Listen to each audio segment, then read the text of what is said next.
if you woke up this morning and couldn't force yourself out of bed, not because you were tired, but because something deeper was holding you down.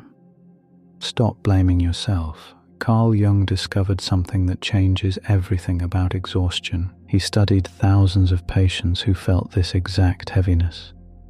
And what he found was disturbing. Your body isn't failing you. It's protecting you from something your mind refuses to see. In the next few minutes, I'm going to show you the 5 types of soul exhaustion Jung identified. One of them is why you can't get up, and if you ignore it, your psyche will force you to stop in ways you can't control. But first, you need to understand why your soul is speaking through your body right now. Jung said there are mornings when your body refuses to rise because your unconscious is screaming a warning. Your conscious mind has been ignoring for months. Listen to this carefully. Your soul doesn't speak in words. It speaks in sensations, heaviness, fog. That strange resistance to movement. Jung called this psychic withdrawal, when your deeper self pulls energy away from a life that no longer fits your truth. Here's what most people miss. You live in a world that worships constant motion, endless productivity, emotional performance 24/7. But your psyche doesn't obey culture, it obeys truth. And when your outer life moves too far from your inner truth, something radical happens. Your soul applies the brakes. Jung identified exactly 5 situations when this happens. The 5th one is the most dangerous, because most people never see it coming until it's too late. But before I reveal them, you need to understand what's actually happening beneath the surface. Jung described the soul as an ancient animal, wise in ways your conscious ego cannot comprehend. It feels the shifting of seasons long before you see them. It senses emotional storms long before they break. It knows when you're lying to yourself. And when the gap between your truth and your routine becomes too wide, the soul pulls the brakes. It refuses to power a life that isn't honest. Think about this. Have you ever felt exhausted even after sleeping 10 hours? Have you lost interest in things that once excited you? Does every task feel hollow? Your conscious mind says everything is fine, but somewhere within you, the deeper layers of your psyche have sensed a misalignment. Something no longer fits.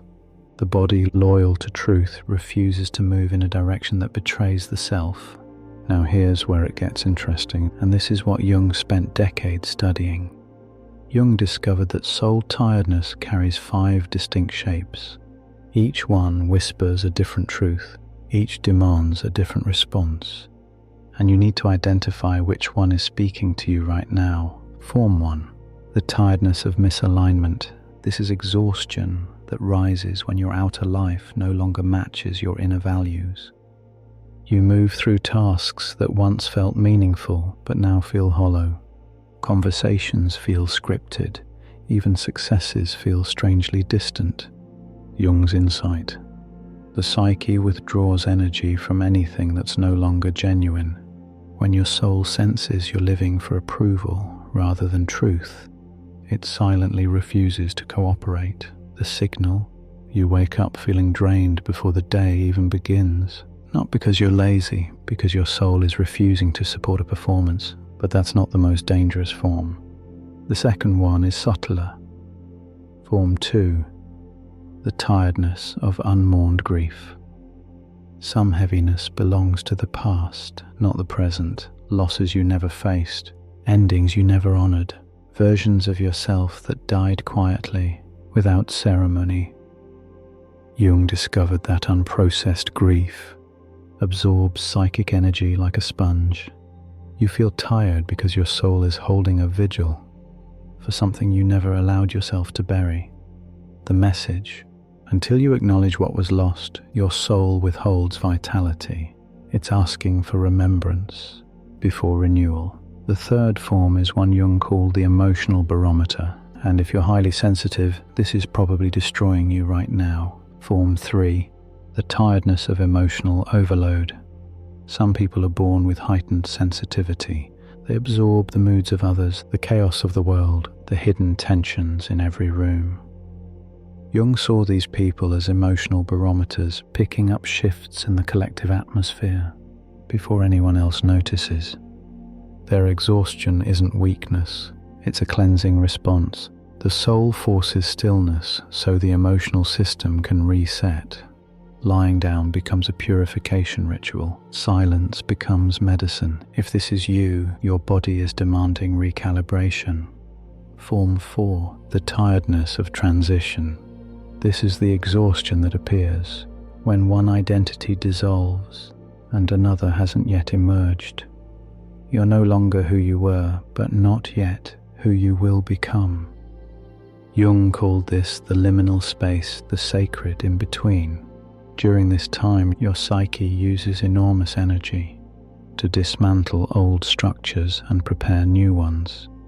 The conscious mind feels only fatigue, not the construction beneath it.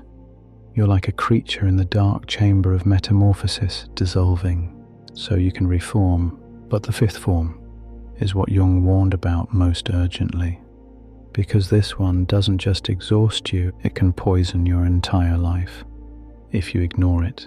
Form 5. The tiredness of blocked creativity.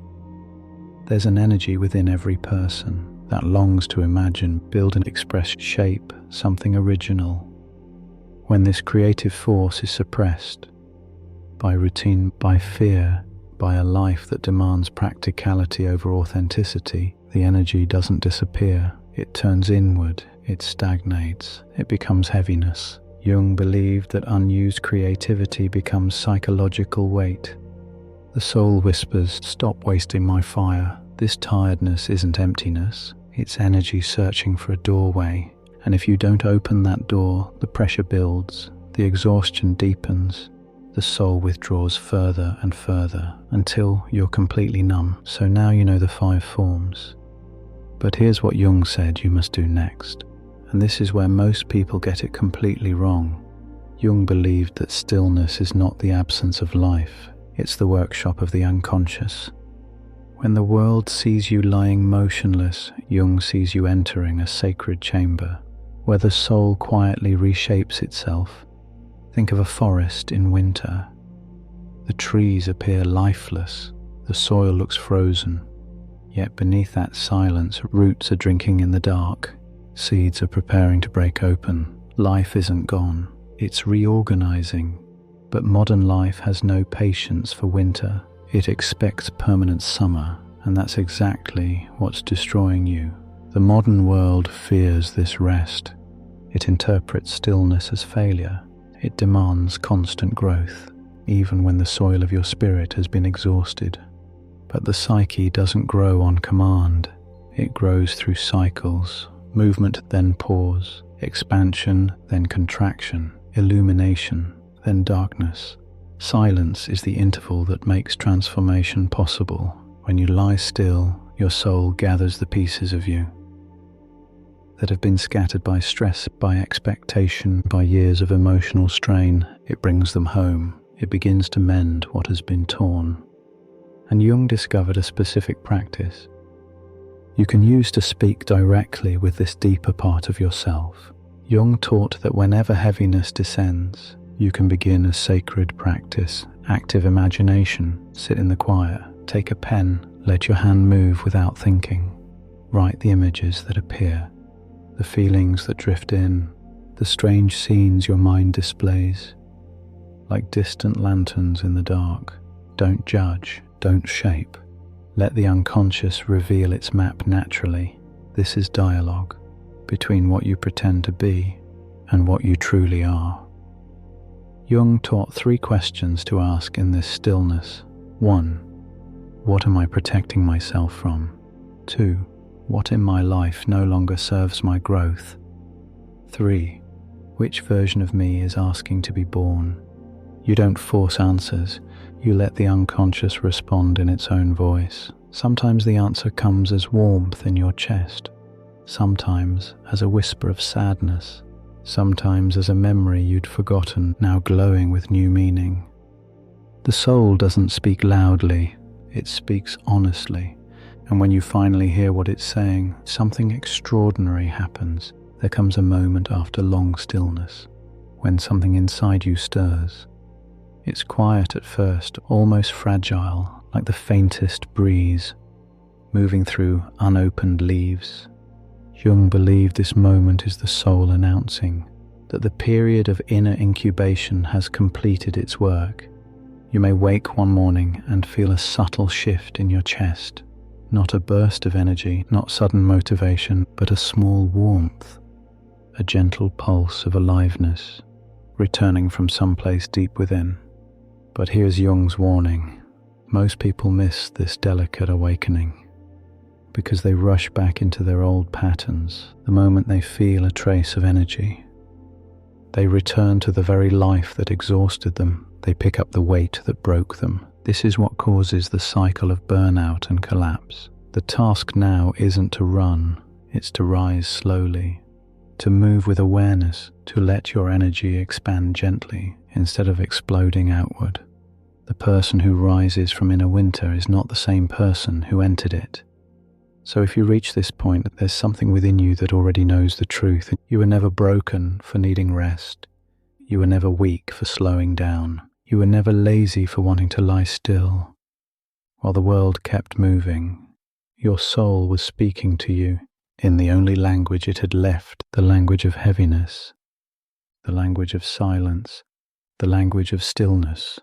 Jung believed the moments when you feel least able to rise are often the moments when the deepest part of you is rising in a different way. You're not collapsing, you're recalibrating, you're not losing your way. You're being guided toward a path your old self couldn't walk. The tiredness wasn't the end, it was the threshold. So the next time your body begs you to stop, don't curse yourself, don't drown the message in guilt.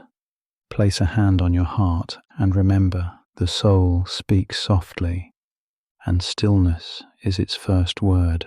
Listen without fear, rest without shame, allow without resistance. There's a new version of you taking shape, and it needs room to breathe. Tell me in the comments, which of the 5 forms of soul tiredness did you recognize in yourself? Your story might help someone who feels alone. Discover that their exhaustion isn't a flaw, it's a beginning. And if you want to keep exploring Jung's wisdom and the inner world most people never see, subscribe, because your soul deserves to be heard. You're not meant to live at war with your own body. You're meant to live in conversation with your inner truth.